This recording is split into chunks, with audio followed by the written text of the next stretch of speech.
Hey guys, how's it going? Michael Troy here. Today we're looking at Tales of the Teen Titans, number 59. This is a very interesting issue for a lot of reasons.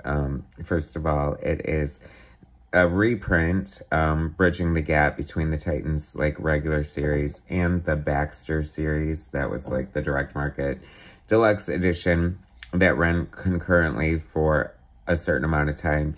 And then once they got a certain point ahead, they just started reprinting the direct sales into the newsstand market. It was kind of crazy, confusing, whatever. We'll get there. Anyway, subscribe to my channel if you haven't already. Hit that like button and let's get right into it.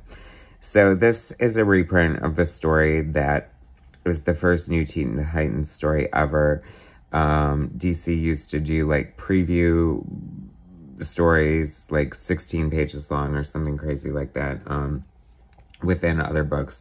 Arguably just, you know, to give readers a taste and maybe test them out or whatever. So it's a reprint of that cover. And then Chuck Patton, who drew the last few issues of Tales of the Teen Titans, and whose style I love. He's like, I feel like he's pretty underrated, and he's a very, like, always loved his art. But a fun story featuring the classic Nightwing, you know, Nightwing's first costume there. And so this is, like I said, the preview page. Like, okay, so this is like going on at the same time. No, this is after the Baxter series has been out for a while. Interesting, I just did a video on Machine Man number 18 where there's this building in here that looks exactly like Star Labs.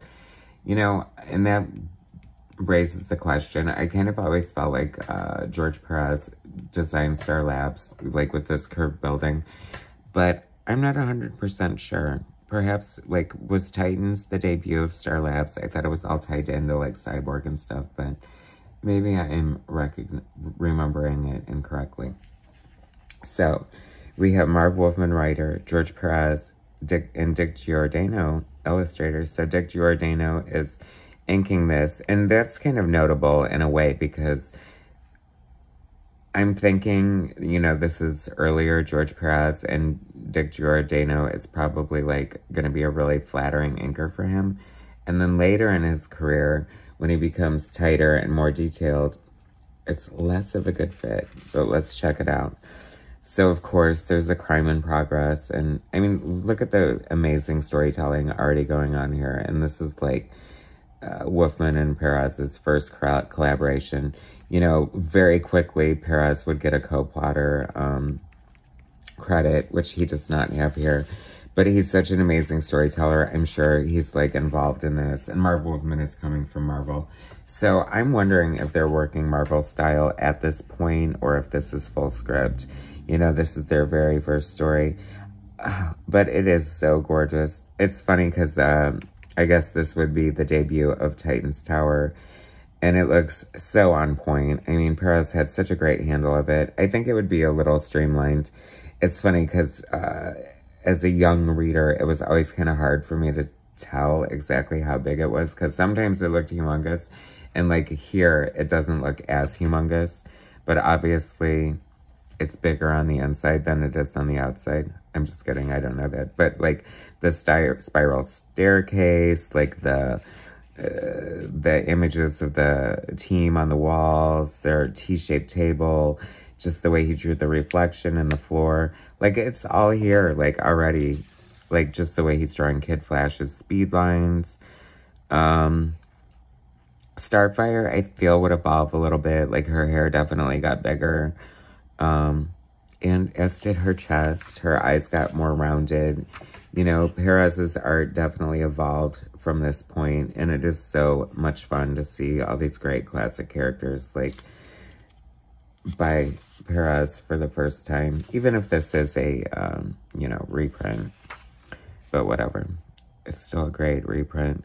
You know, loving this. Very, like, Kirby dots. Something that Pérez and other artists would, you know, use. I always try to use them myself as an artist. I don't know. It just doesn't seem like a comic book without them. See, Titans Tower looks a little different and like more sleek there. But you know, this is the first issue. He's still feeling it out. So many things going on, just the body language of the Titans. Like, this is just as classic and iconic right here as anything moving forward would become. Raven's soul self. Once again, streamlining these things, but so amazing at the same time. The Pérez, like, freaking perspective and cityscape going on there. Such great elements of classic Pérez and Titans hallmarks just happening already within the confines of the first storyline. You know, they all, I love this panel here. So cool. Nothing, you know, even Wonder Girl would get streamlined a lot. I feel like he hit his groove, like, hardcore around, like, maybe issue 23 or 4. Like, I just feel like there was just, like, an elevation in art, like, especially when you look at the cover for 24 compared to 23. So amazing. I mean, but he's Pérez. He's the master. Of course, he's always been amazing, but definitely one of those artists who evolved and just, like, got better and better throughout his career. But always such a great master storyteller. Like, it's all here. I mean, this is beautiful.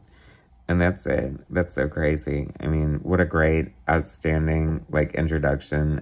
How could they not know what a blockbuster they were going to have with this preview here? And then we get this backup story, reunion with the original Titans, Marv Wolfman writer. Oh, is this a new tale? Interesting. Carmine INFANTINO. Carmine INFANTINO is definitely one of those artists that I was kind of wishy-washy on. Like, I don't know, there was something appealing about his aesthetic, but he wasn't my favorite. And now I just, like, am totally enamored with his art and think he's amazing. Romeo Tang Hall did a great job inking this. I love this. Definitely a lot of fun. I like that they kind of threw in this new story and then had, like, this old school artist do it. And the classic Titans just look so great.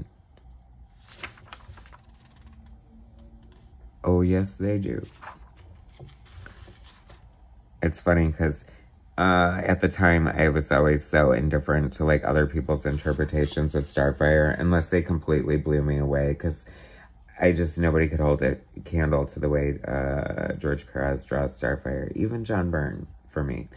And,